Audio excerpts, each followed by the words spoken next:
Here we are in our third video for chapter 4. This is covering Newton's second law. We're actually going to get into the meat of what Newton's second law actually is, and it's going to be over pages 64 to 68. All right, so Newton's second law is called the law of acceleration. It all has to do with the formula of what acceleration really is, and there's three things that acceleration is dependent on. So the acceleration of an object is directly proportional to the magnitude of the net force. So if you apply more force, you're going to get more acceleration. Remember, that's what directly proportional means. It's always going to be in the same direction as the force is being applied. If you are applying a net force to the north, then that object is going to accelerate toward the north. And it's inversely proportional to the mass of the object. So if you have something that has more mass, it's going to have less acceleration. All right, so this is the formula for it. The A is for acceleration. Acceleration is equal to your net force divided by your mass.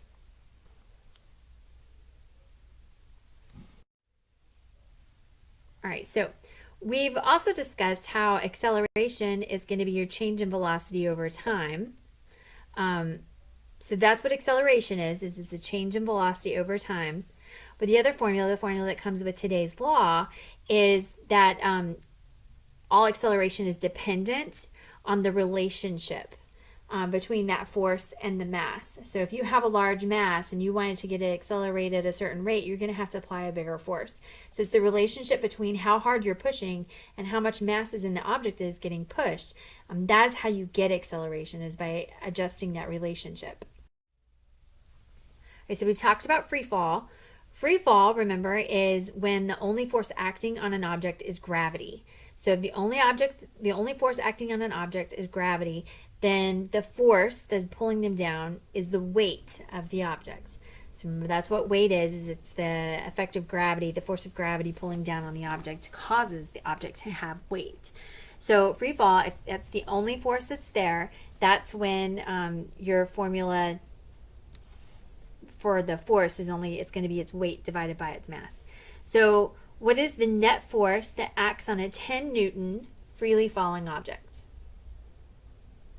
Just keep in mind this is freely falling, so there's no air resistance. So what is the force that acts on it? Simply the force of gravity, which would be its own weight, which is 10 newtons. All right, so if something's not in free fall, then the object is encountering air resistance. And so if you're going to do air resistance, then you've got to take that into account of your net forces.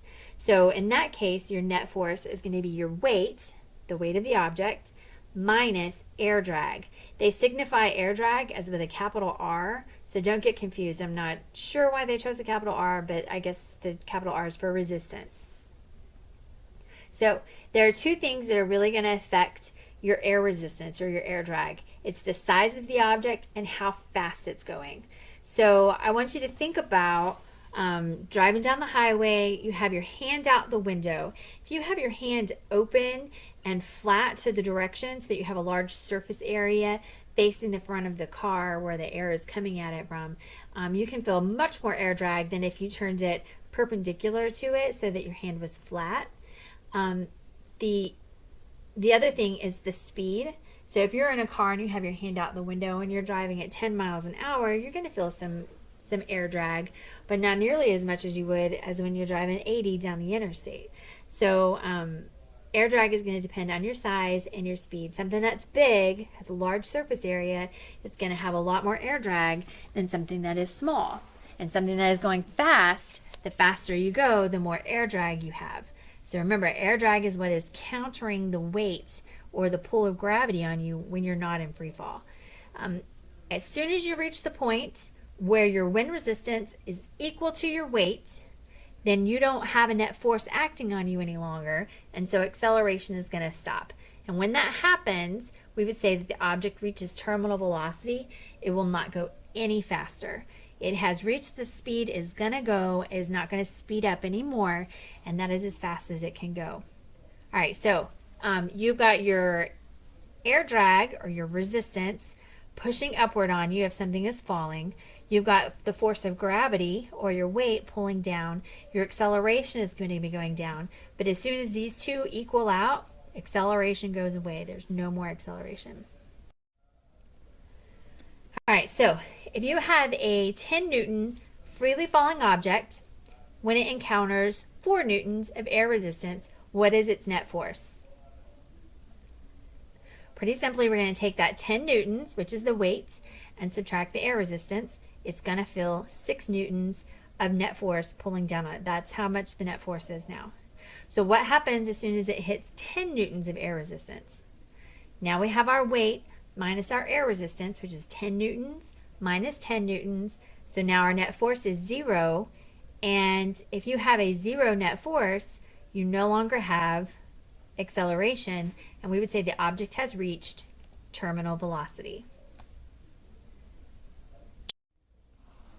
All right, so let's say 2 objects are falling the same size, and they're falling through the air, but they're falling at different speeds. So you've got 2 balls that are the same size, but one is going through much faster than the other ball.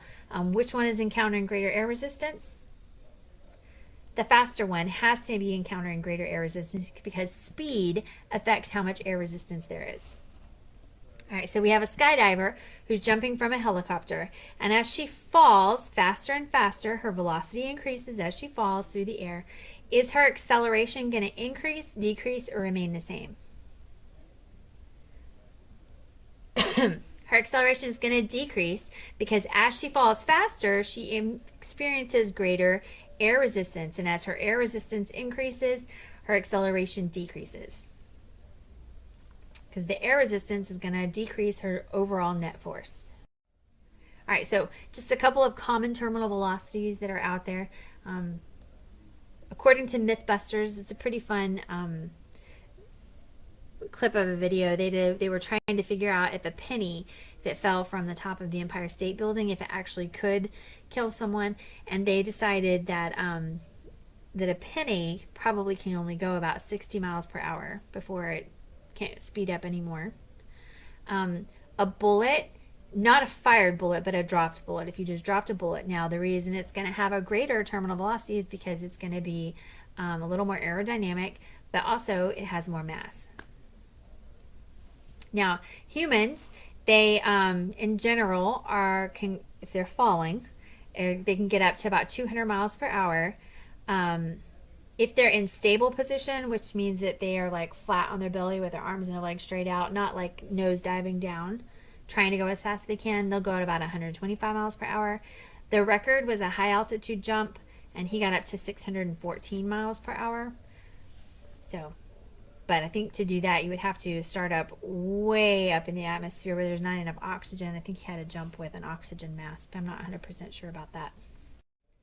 All right, so your assignment today is I just want you to think about these 2 questions, answer them, and you can post those into Edmodo, and I will see you tomorrow.